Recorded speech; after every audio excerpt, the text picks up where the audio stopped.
From New York, this is Democracy Now! To understand the Second Amendment is to understand that it's not about guns, it's about anti-blackness. It is about controlling black people. As gun deaths soar in the United States, we look at the racist roots of the Second Amendment. We'll speak with Emory University professor Carol Anderson, author of the new book, The Second, Race and Guns in a Fatally Unequal America. Plus, we'll talk with her about the Republican assault on voting rights. The assault on American democracy, as we're watching these Republican legislatures just systematically go after the right to vote, is unconscionable, and it is Jim Crow 2.0. Professor Anderson is also author of One Person, No Vote, How Voter Suppression is Destroying Our Democracy. Carol Anderson for the hour. All that and more coming up. Welcome to Democracy Now!, democracynow.org, The Quarantine Report. I'm Amy Goodman. Israeli opposition leaders say they've reached a deal to form a coalition government that would end Benjamin Netanyahu's 12-year reign as prime minister. The deal would see far-right politician Naftali Bennett serve as prime minister for 2 years, followed by opposition leader Yair Lapid for 2 years after that. It's not at all clear whether the coalition might last that long. The new government includes a small party of Palestinian citizens of Israel known as the United Arab List. Netanyahu, who is scrambling to derail the newly announced coalition, today blasted it as, quote, dangerous left-wing government. Naftali Bennett is a tech multimillionaire who entered politics in 2006 as a senior aide to Benjamin Netanyahu. Bennett previously led the Israeli settler movement in the occupied West Bank. He's called for the annexation of Palestinian lands, opposes a Palestinian state, and has compared Palestinian citizens of Israel to a fifth column. At the White House, Press Secretary Jen Psaki on Wednesday refused to answer a reporter's question about whether Bennett would be a partner for peace in Israel.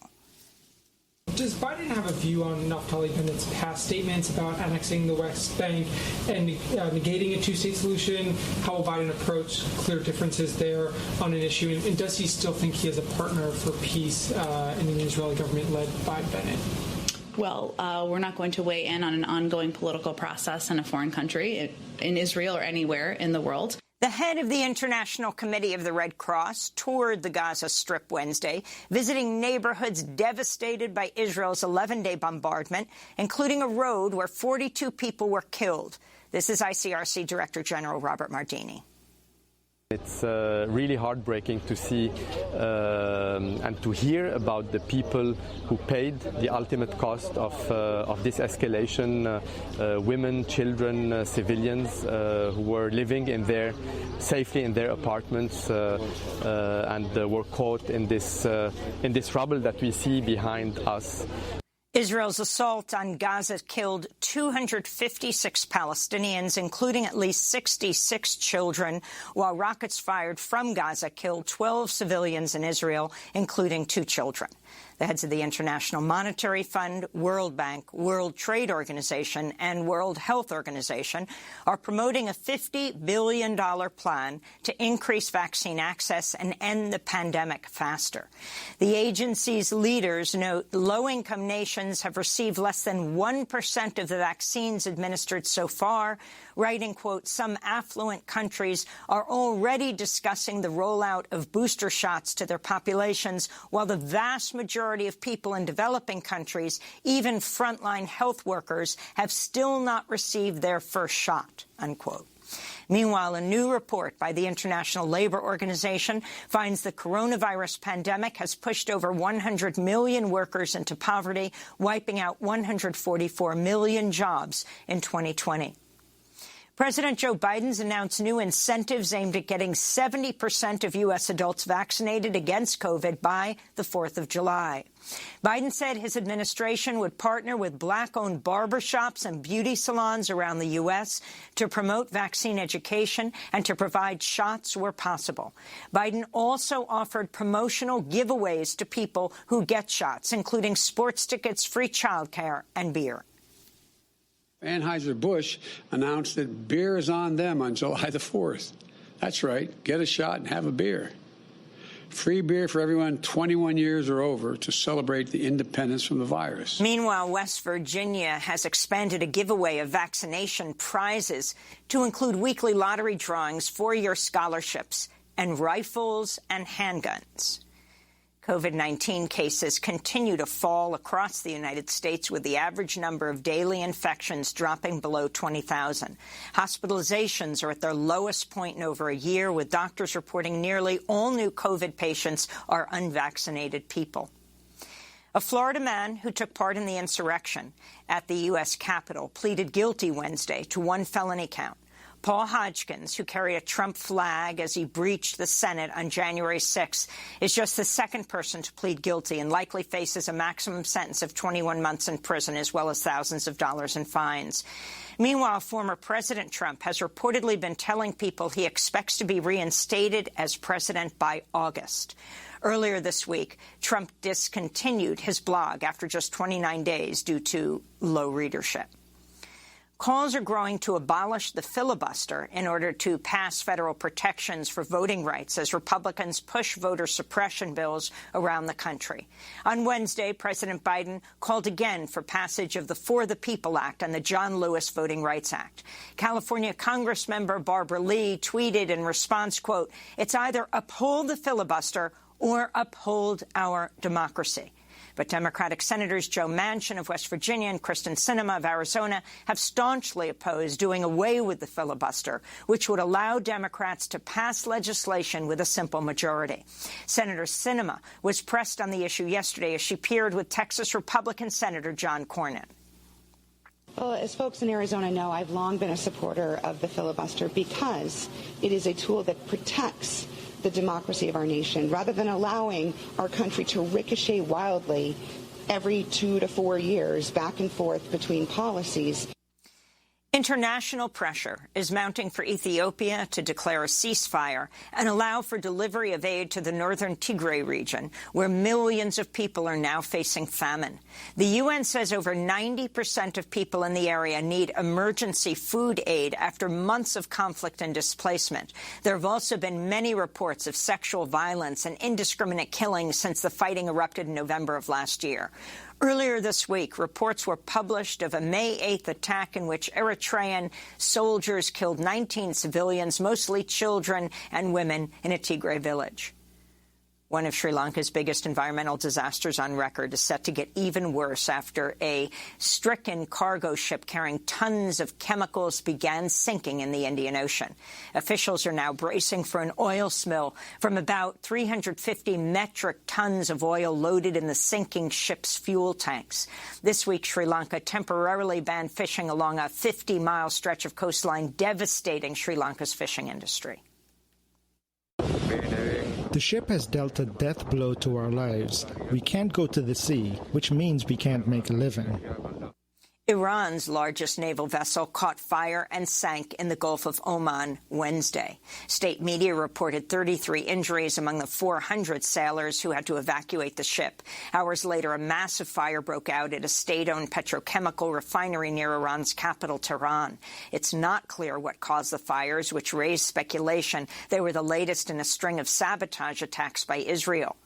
The disasters came as a European Union envoy leading talks on restoring the Iran nuclear deal predicted an agreement will be reached next week.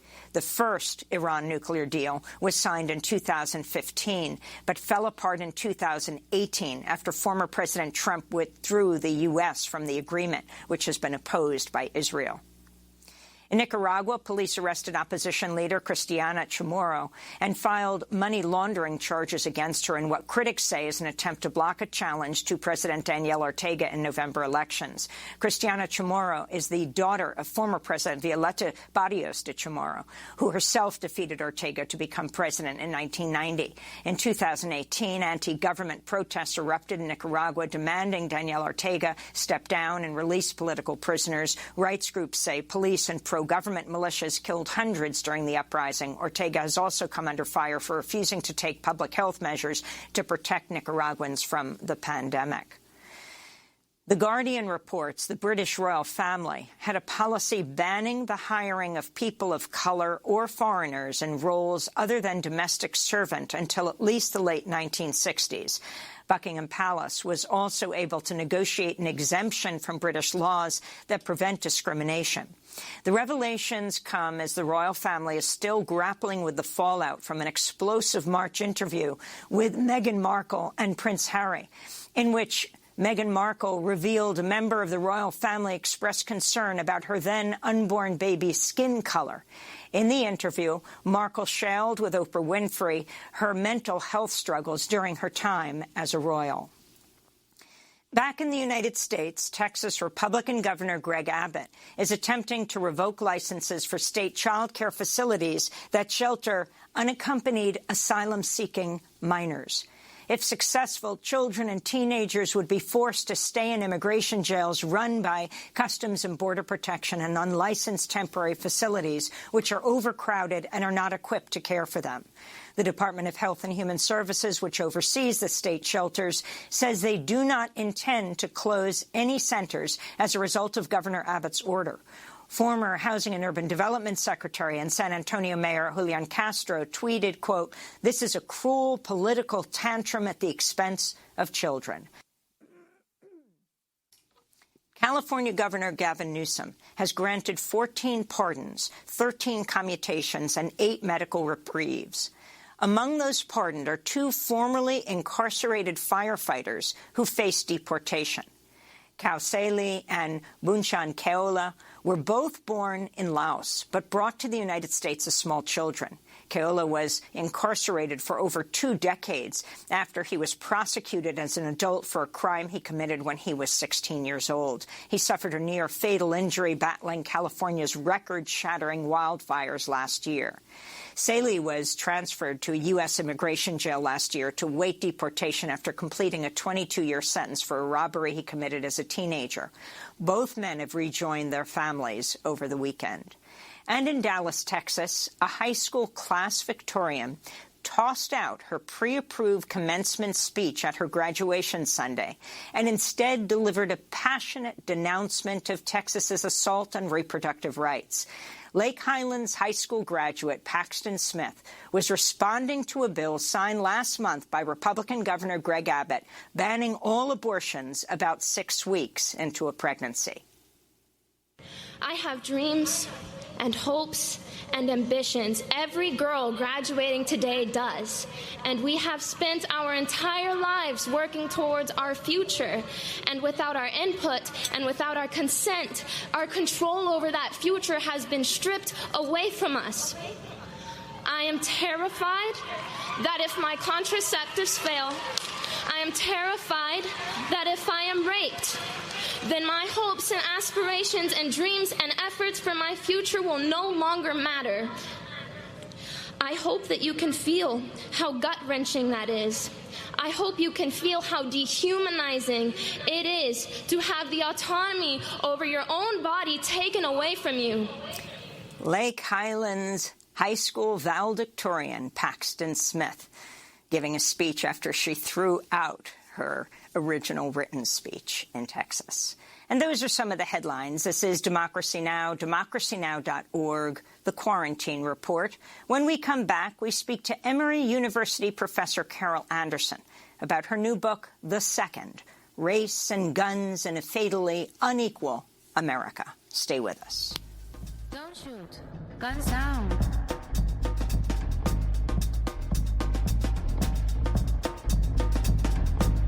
Don't shoot. Guns down.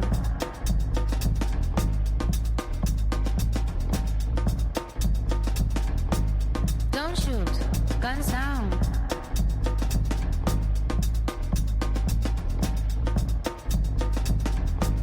Don't shoot. Guns down.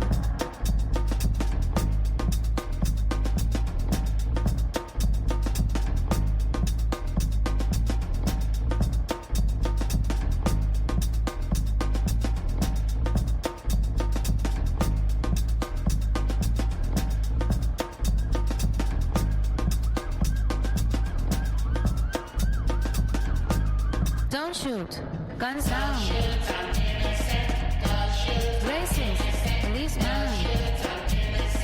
Don't shoot, guns down. Don't Shoot, Guns Down by SALT. Here on Democracy Now!, democracynow.org, The Quarantine Report. I'm Amy Goodman, joined by Democracy Now! Co-host Nermeen Sheikh. Hi, Nermeen. Hi, Amy, and welcome to our listeners and viewers around the country and around the world. Well, gun control advocates are pushing lawmakers to do more to stop a surge in gun violence. A recent study by Everytown for Gun Safety found gun violence took over 19,000 lives in the United States last year, a 25% increase from 2019. Gun sales are also soaring to record levels. Despite this, Republican lawmakers are pushing measures to loosen gun control regulations. In Texas, Governor Greg Abbott is expected to soon sign a recently passed bill which would allow Texans to carry handguns openly in public without a permit. It also allows people without a felony criminal conviction to carry a handgun without a background check. Abbott has praised the bill as the, quote, the strongest Second Amendment legislation in Texas history. Well, today we're going to take a deep look at the Second Amendment and its racist roots. We're joined by Carol Anderson, author of the new book, The Second, Race and Guns in a Fatally Unequal America. Professor Anderson details how the Second Amendment was written to empower local militia groups to put down slave revolts and protect plantation owners. She writes, the Second Amendment is, quote, rooted in fear of black people to deny them their rights, to keep them from tasting liberty.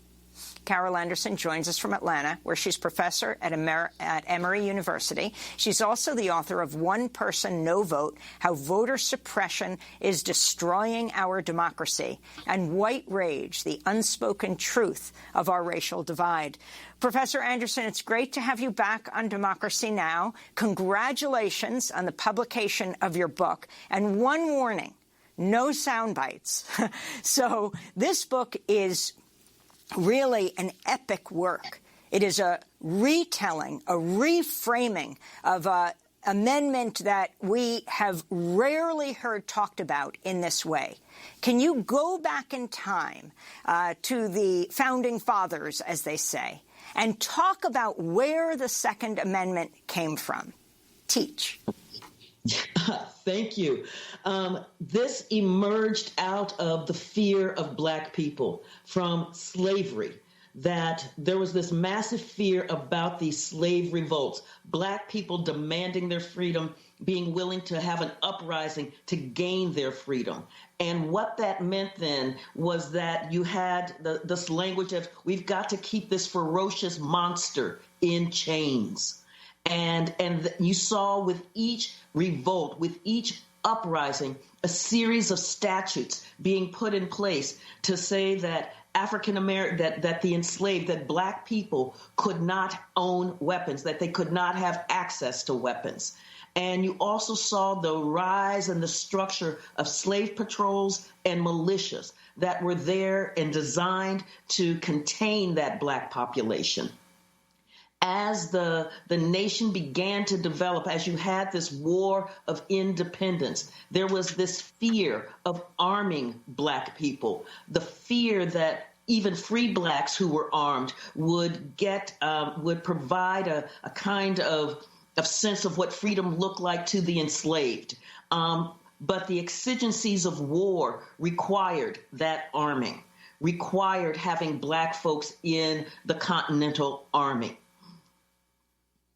But as the nation developed after that war, one of the things that you had happening was with the Constitution, with the drafting of the Constitution, because the militias themselves had proven so untrustworthy, unreliable as a force to fight against the British invasion, that James Madison, in drafting the Constitution, had language in there that you would have federal control of the militias. Well, when the Constitution went up for ratification to the states, by the time it got to Virginia, the anti-federalists in Virginia were in an uproar. George Mason and Patrick Henry were thinking about this militia being under the control of the federal government, they were like, we will be left defenseless. We cannot trust the federal government that has these folks from Pennsylvania and these folks from Massachusetts to be willing to engage the militia when the slaves revolt. We cannot trust the federal government to protect us. We will be left defenseless. And they began to demand a Bill of Rights that would provide protection, that would curtail federal power. And they began to demand as well a new constitutional convention. That threat of what that meant sent James Madison into the first Congress determined to write a Bill of Rights that would quell that dissent, that would short circuit that movement for a new constitutional convention. And we've already seen what the power of the South has meant in terms of when the Constitution was being drafted itself, how the South said that we will not sign on to become part of this United States of America if we don't get the 3/5 clause, if we don't get 20 additional years on the Atlantic slave trade, if we don't get a fugitive slave clause. And so the South had already wielded its power in terms of being willing to scuttle the United States of America. And Madison believed strongly that this threat coming out of the anti-federalists in the South, out of Virginia, would do the same thing. And that becomes the basis for this Second Amendment. And can you talk about all of the players? I mean, you just mentioned James Madison, Patrick Henry, the slave states, and how this country came together based on this terror of slaves rebelling. Yes, enslaved people rebelling. Yeah, the enslaved people rebelling, and that fear that, so you have George Washington, who is a slave owner, who brings, in fact, some of his enslaved people to Philadelphia for the Constitutional Convention. You have Thomas Jefferson, who is not there, but he is writing in to Madison, and Madison is writing to him. And one of the things that Jefferson is concerned about is slavery, is the way that it will be depicted. And so you have this silence. There is a silence in the Constitution. It's hovering over the formation of the Constitution like Banquo's ghost, haunting it, in shaping it, but not being explicitly said. But it is the power that is creating this sophistry, this really weird, we believe in freedom and equality, but we want 20 additional years on the Atlantic slave trade. What they said in South Carolina was that South Carolina would be just a backward place. Our wealth comes from the Negroes. That is our natural resource, and we must protect it at all cost. So this is what is the part of the tectonic plates moving at this time in this founding of this nation. Professor Anderson, could you also explain the significance of the Uniform Militia Act of 1792 and its role in ensuring that weapons and guns remained in the hands of white people? Yes, and so one of the first laws passed by Congress was the Uniform Militia Act of 1792. What it said was that all able-bodied white men between the ages of 18 and 45 would have to be part of the militia. And so here in the law, it is specifying white men. And it said that they must own a gun. This is part of, the militia is part of citizenship. It is how you give your service to the nation, how you provide your bona fides, as it were, as an American citizen. And so white men are the definition of American citizen in this framing. and that they must own a gun.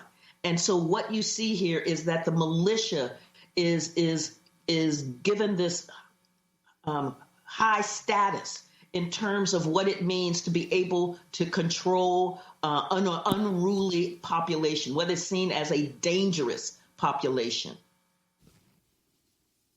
And Professor Anderson, interestingly enough for me is that we have had a Shays Rebellion that happened right before the Constitutional Convention, where white men gathered together to attack the government because they didn't like a taxation policy, and that the militia would not put down these white men. In fact, you had members of the militia joining this rebellion. And you had to have Boston merchants basically finance a mercenary army to put down Shays Rebellion. But what you didn't see coming out of that was a law saying, white men with arms are dangerous. White men with arms attack the government. So we need to ban white men from having access to weapons. You don't see that happening, but you do see that happening with slave revolts. You see the language, the laws coming in place saying they shall not have access, black people shall not have access to weapons, and that the militia and the slave patrol are there to ensure that black people do not have access to weapons. And Professor Anderson, it seems, you begin your book by talking about the police murders of Philando Castile as well as Alton Sterling. And you point out that the NRA did not come to their defense, despite the fact that they were also killed for having guns in their possession, whereas in a comparable violence perpetrated by whites, mass violence, the NRA immediately leapt to the defense of the people responsible for that violence, who were white men. Absolutely. And so there was a basic silence on Philando Castile. There was nothing said about Alton Sterling.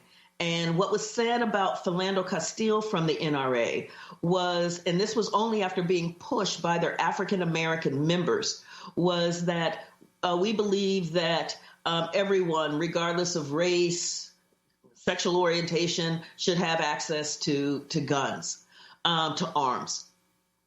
But nothing really substantive. What happened after Ruby Ridge and Waco, Texas, with the Branch Davidian, was that Wayne LaPierre called out federal officers as being jackbooted government thugs who believe they have the right to storm into people's homes and take their guns and kill law-abiding citizens. Federal officers had been killed in those events. And so to then label the response as jackbooted thugs when you get silence with Philando Castile, it really led me to, as journalists were asking, don't African Americans have Second Amendment rights? And that's what sent me down this path all the way to the 17th century to be able to answer that question. So let's go back to 2016, and this you write in your book, Carol Anderson, about how thus inspired you to write this whole book. The immediate aftermath of the police shooting of Philando Castile was broadcast live on Facebook by his girlfriend, Diamond Reynolds, who's speaking in the car next to her dying boyfriend as a police officer continues to point the gun into the car. Her little child is in the back seat. A warning to our viewers, the content is deeply disturbing. He killed my boyfriend. He's licensed. He's licensed to carry. He was trying to get out his ID and his wallet out his pocket, and he let the officer know that he had a firearm and he was reaching for his wallet, and the officer just shot him in his arm. So dashcam video released nearly a year later shows the 4-year-old daughter of Diamond Reynolds consoling her heartbroken mother, who's handcuffed in the back of a police squad car minutes after the St. Anthony police officer, Geronimo Yanez, shot and killed Philando. Mom, please stop saying cousins and screaming because I don't want you to get shielded. Okay, give me a kiss. My phone just died, that's all.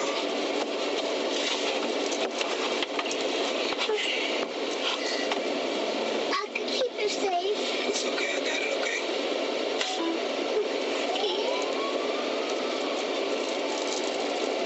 Come here. I can't believe they just did that. There we hear the crying of Diamond's daughter. The video was released just days after the police officer, Geronimo Yanez, was acquitted of manslaughter. I wanted to ask you, Carol Anderson, to take us on that journey that you took, experiencing all of this, taking it in, telling us who Philando was, talking about the fact that he had a gun, legally had a gun, and told the police officer about it. In fact, had told his mother before, I'm thinking of not carrying the gun, though it's legal, because of, well, I mean, just the day before, another African-American man, Alton Sterling, had been killed by police in Louisiana. But you take us on this journey that led to this book. Yes, and so it was the killing of Philando Castile. You know, I start off the book going, you know, it was like a snuff film because we all saw that video image and it was horrific. It was jarring. And to then get the backstory that this was a man who followed NRA guidelines saying, letting the officer know that I have a licensed carry weapon with me. You have asked for my ID. I am reaching for my ID. And the officer begins to shoot.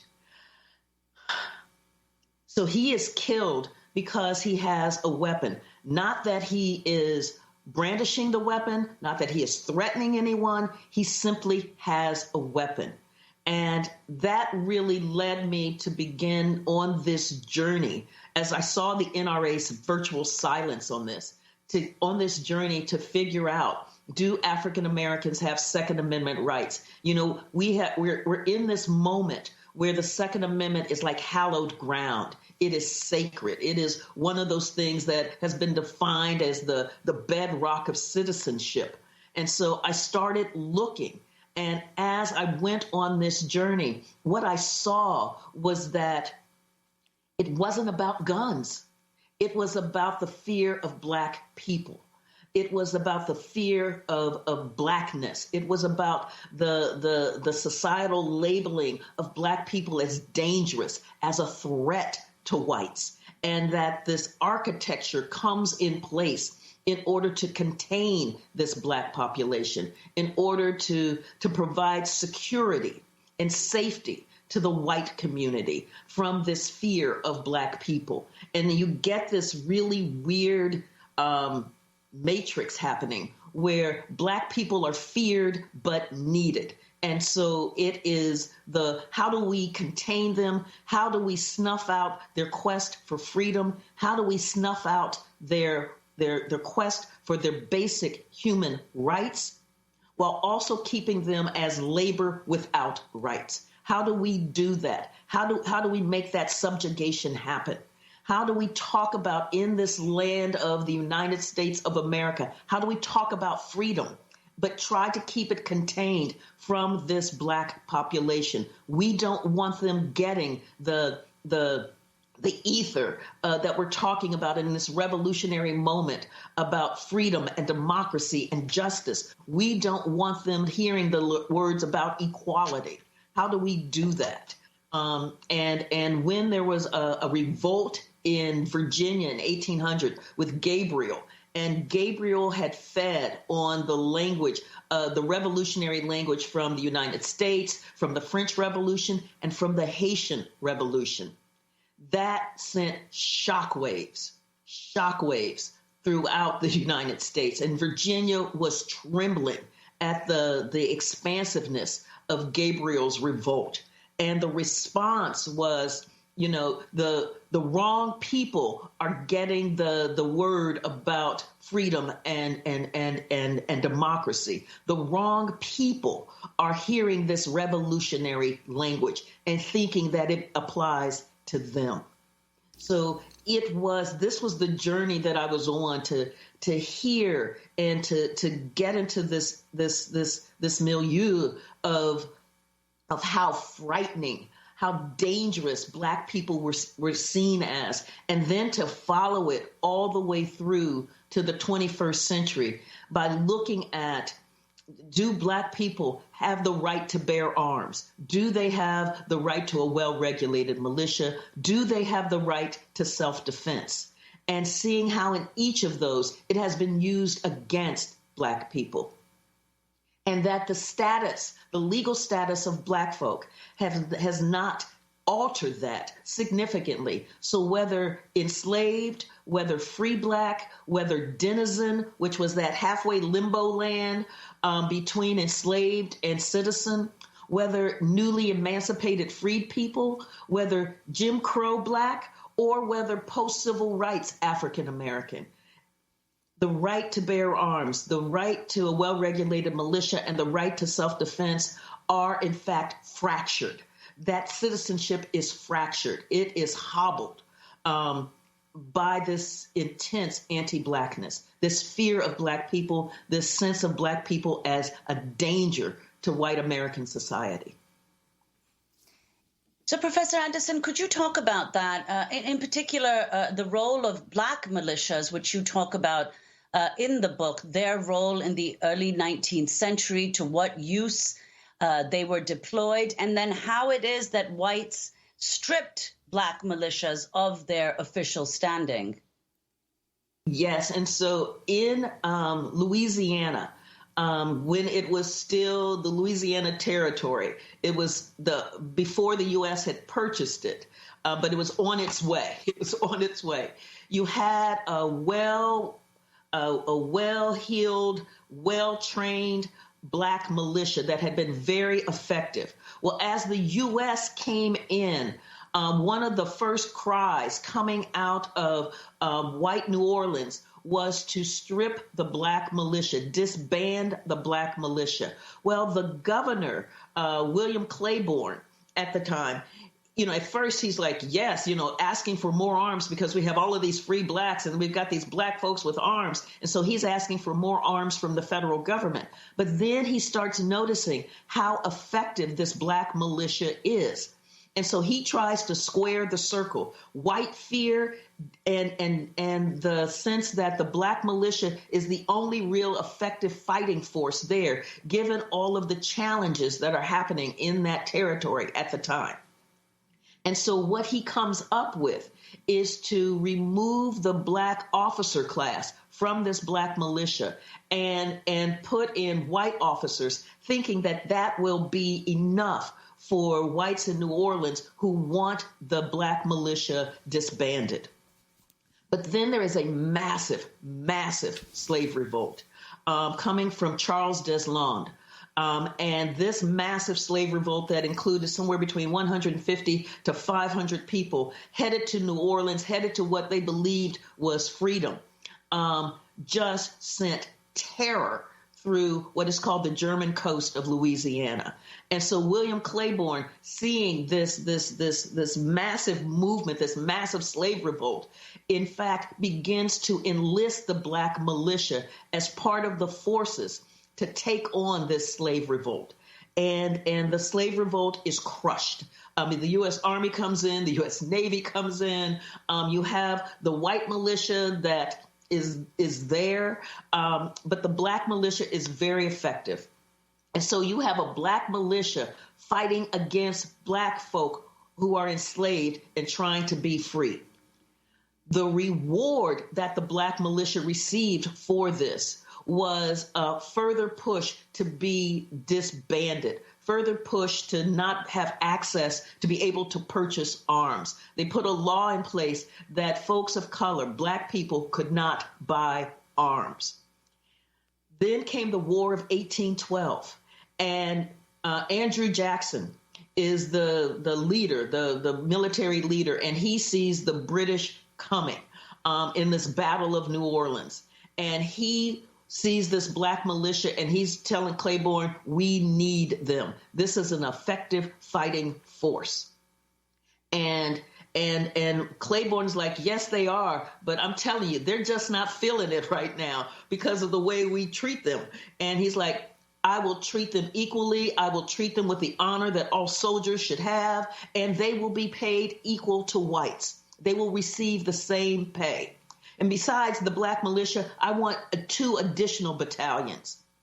Claiborne came back and said, you can get the black militia, but getting 2 additional battalions is going to be difficult because whites in this area believe that arming them is arming the enemy. So you have black folks who are identified as the enemy. And in that fighting force, that force beat the British. It was like 3,000 or so of Andrew Jackson's troops against 8,000 British troops, and they won. And Andrew Jackson was like, wow, I knew you guys were good. I just didn't know how good. But the response, the reaction to that then was to send them off as a labor battalion to work in the swamps that white men didn't want to go into to do the work. So you have this denigration of black military contributions to fighting for America. And that was a consistent theme that we saw. So you get this erasure of this history, and this erasure for the men themselves who are doing the fighting, who are being wounded, who are dealing with the loss of their fighting brethren. That has been the sense that black men under arms, they're a threat. And black men who are trained how to use arms, they're really a threat. So they must be disarmed after they have served our purpose. Professor Anderson, I just wanted to follow up on the term you used, anti-blackness, that you're actually saying that the Second Amendment is not about guns, but it's about anti-blackness. Explain. Yes, it is about the fear. So, and the best way to do this is to talk about the kind of history that we have about the Second Amendment. We hear the history of the militia about being this really effective fighting force to fend off a foreign invasion and also being there to fend off domestic tyranny. But what they knew at the time was that the militia had proven to be uneven, unreliable in the War of Independence, the War for Independence. George Washington was beside himself at the lack of reliability of the militias. Sometimes they would show up, sometimes they wouldn't. Sometimes they fight, sometimes they wouldn't. Sometimes they would just take off and run away. It's really difficult to form a battle plan when your fighting force is like, I'm not feeling it today. And it led Gouverneur Morris, who is out of New York and one of the founding fathers, to say to rely upon the militia against a foreign invasion is like to depend upon a broken reed. And so they knew that the militia was really not strong against a professional army. And then there was Shays' Rebellion. What they saw with Shays' Rebellion is that you could not really rely upon the militia in order to deal with an uprising and insurrections against government. You could not rely upon them for that.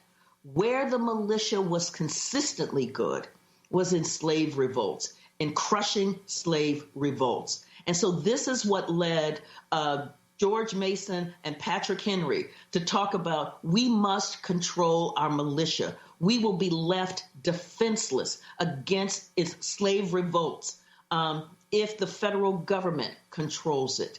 And so it is that fear of slave revolts, that fear of black rebellion, this fear of blacks as a dangerous population that must be controlled by these militias. That was essential in the drafting of the Second Amendment. When you think about the Bill of Rights, how you've got the right to freedom of the press, how you have no state-sponsored religion, how you have freedom of assembly, the right not to be illegally searched and seized, the right to a speedy and fair trial, the right not to have cruel and unusual punishment. And so you see these incredible rights. And then you've got this well-regulated militia, the right to bear arms for the security of the state.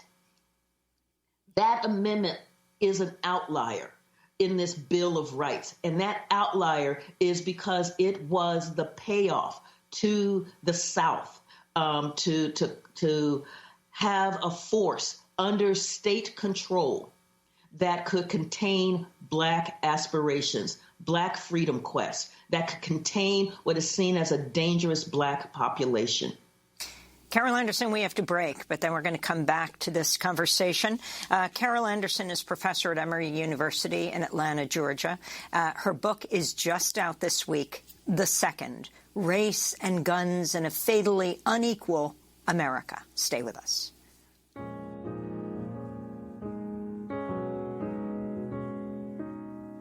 Here I am again, asking questions, waiting to be moved.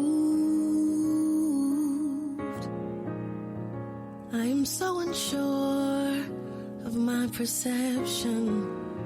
What I thought I knew, I don't seem to.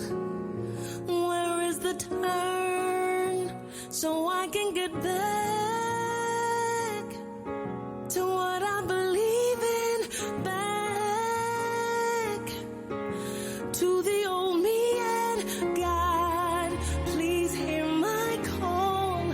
I am afraid for me. Love has burned me raw. I need your healing, please.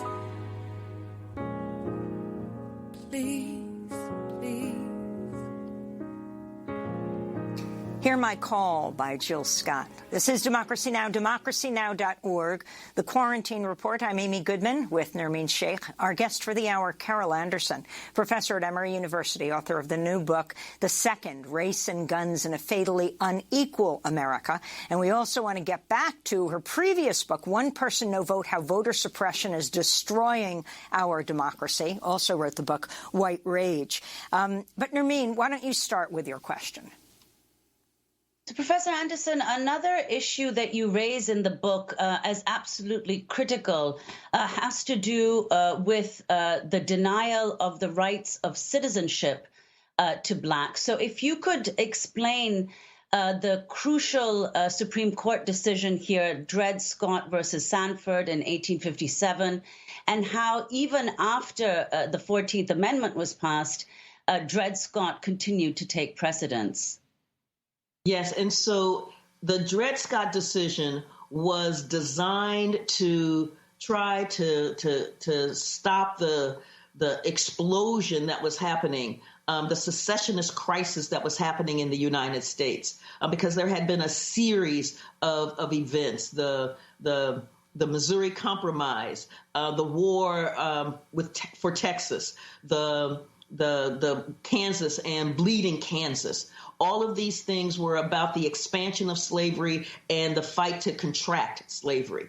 And so the Dred Scott decision, so Dred Scott was a Black man who was enslaved, and his owner had taken him to free soil states, Wisconsin and to Illinois. And then he was taken to Missouri, which was a slave state. He had argued that because he had been on free soil for years, that he was free. What this decision said, written by Chief Justice Roger Taney, was that Black people were never considered citizens of the United States. They weren't considered citizens at the founding with the Constitution. They weren't considered citizens, and that there's with the Uniform Militia Act of 1792. They weren't considered citizens when the Secretary of State refused to issue black people passports, saying they're not citizens. They're denied the ability to carry the mail. All of these things prove that they're not citizens. He said in this decision, if they were citizens, they would be able to go easily from state to state. But there were laws that prevented that. And he said, and they would be able to carry arms wherever they went. And so in there, you see that being able to carry arms is a sign of citizenship in this framing. And it's saying they're not citizens. Dred Scott was the one that said that a black man has no rights that a white man is bound to respect. Dred Scott, in fact, did not stop the crisis. In fact, it added to it, and it helped lead to the Civil War. After the Civil War, you had Andrew Johnson as the president of the United States, basically issuing these mass amnesties to the Confederacy, to Confederate leaders who then reassumed their positions in these states. And they passed constitutions and laws that denied black people their rights. One of the laws that they passed were the Black Codes. The Black Codes, among other things, besides trying to control labor, the Black Code said that black people could not bear arms. They could not have weapons, and that they needed to be disarmed. You had the rise of these paramilitary groups working in league with these neo-Confederate states, trying to disarm black people. You had a bloody massacre, one right after the next. There's a travelogue of carnage by Carl Schurz, who writes on the report of the conditions in the South that is just harrowing. Historian and legal scholar Annette Gordon-Reed calls it a slow motion genocide. And you have black troops, black Union troops, U.S. troops, who are part of the occupying army in the South. You have white Southerners absolutely outraged that you would have black soldiers as an occupying force in what they see as their space. And so they begin to talk about the violence that we're seeing. The violence that is happening is because these black soldiers are here. If these black soldiers weren't here, then this killing wouldn't be happening. And so Andrew Johnson removes the black soldiers. First, he removes them from the interior of the South and puts them on coastal fortifications, and then shortly thereafter removes them as an occupying force in the South altogether. Those black soldiers saw themselves as a line of defense protecting the newly freed people from the terror that was raining down on them. So the denigration of black soldiers, the attempt to disarm black people, after the war, the language that black people aren't really citizens, that black people are dangerous, and they cannot have access to weapons because it challenges the safety and the security of white Southerners. I mean, that's what was going on at this time. Professor Anderson, I wanted to leap forward to ask about how authorities responded to the Black Panthers, which urged black people to arm themselves in the 60s. This is Bobby Seale, co-founder of the Black Panther Self-Defense Party, speaking in 1967. The Black Panther Party for Self-Defense calls upon the American people in general and the black people in particular to take full note of the racist California legislature, which is now considering legislation aimed at keeping the black people disarmed and powerless at the very same time that racist police agencies throughout the country are intensifying the terror, brutality, murder, and repression of black people. So if you could respond to this, Carol Anderson, to respond to Bobby Seale. Yeah, so what Bobby Seale is talking about is the depth of the police violence and brutality that was raining down on the black community. The uprisings that we saw in Watts, in Cleveland, in Newark, in Detroit, were all fueled not only by those horrific conditions in those places, but also by police brutality. And the Black Panther Party for Self-Defense was founded as a response to the brutality of the Oakland Police Department. And so what the Black Panthers did, they said, we will police the police. They knew what the law said about open carry in California. And they also knew what the law said about the distance that you had to maintain from a police officer arresting someone. So the Black Panthers would come to those arrests fully armed with the kinds of legal weapons that they were allowed to have. And the police did not like it. They did not like it. And so the Oakland Police Department went to Don Mulford, an assemblyman, a California assemblyman, and said, we need your help. We need to make what the Black Panthers are doing illegal, because currently it's legal. We stop them, but they've got the right kinds of weapons. We can't arrest them for what they're doing. We need to be able to make their work illegal. And so what Mulford did with the help of the NRA was to write the Mulford Act, which banned open carry, which was a gun control act. And it was a gun control act targeted at the Black Panthers. So Mulford said, no, there's no racial targeting in this at all. This is about the Klan as well. But it wasn't. The letters make it really clear that the genesis for this, the catalyst for it, was how do we curtail the Black Panthers? How do we make them illegal? Fascinatingly, moving forward 20 years, I want to go to former Supreme Court Chief Justice Warren Burger, 1991, appearing on the MacNeil-Lehrer NewsHour. If I were writing the Bill of Rights now, there wouldn't be any such thing as the Second Amendment.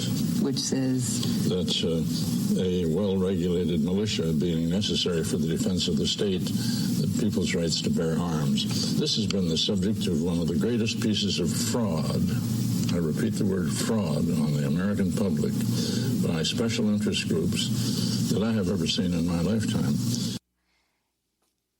This has been the greatest fraud. We're going to have to end with this final comment of yours, Professor Anderson. Yes, and that fraud has been that swaddling of the Second Amendment in the flag, in patriotism, in a sense of that the militia were there to protect and defend democracy, when in fact the militia were there designed to control Black people and deny Black people their rights. So in the Second Amendment, what we have in the Bill of Rights is the right to destroy Black people's rights. That is anathema. That is what has been committed. What most shocked you in your research? How consistent this anti-Blackness was and how it carries through to today with stand your ground laws, how it carries through with the ways that Black people are seen as threats, as monsters, as dangerous, simply because of their very being, and that puts a crosshairs on them. That is, writing this book was hard. Because writing about the past and carrying it to the future in the midst of the killing of George Floyd, Ahmaud Arbery, Breonna Taylor, was just, in the midst of the pandemic, was just a lot. Well, Professor Carol Anderson, we want to thank you so much for this book. Professor at Emory University, the book, The Second, Race and Guns in a Fatally Unequal America. Also author of One Person, No Vote, How Voter Suppression's Destroying Our Democracy, and White Rage, The Unspoken Truth of Our Racial Divide. That does it for our show. A happy belated birthday to Angie Karen. Democracy Now! Is produced with Mike Burke, Renee Feldstein, Guzder, Maria Terracena, Carla Wills, Tammy Warnoff, Tarina Nadura, Sam Alcoff, Maria Studio, John Hamilton, Robbie Karen, Hani Masood, Adriana Contreras, our General Manager, Julie Crosby. Special thanks to Becca Staley. I'm Amy Goodman with Nermeen Sheikh.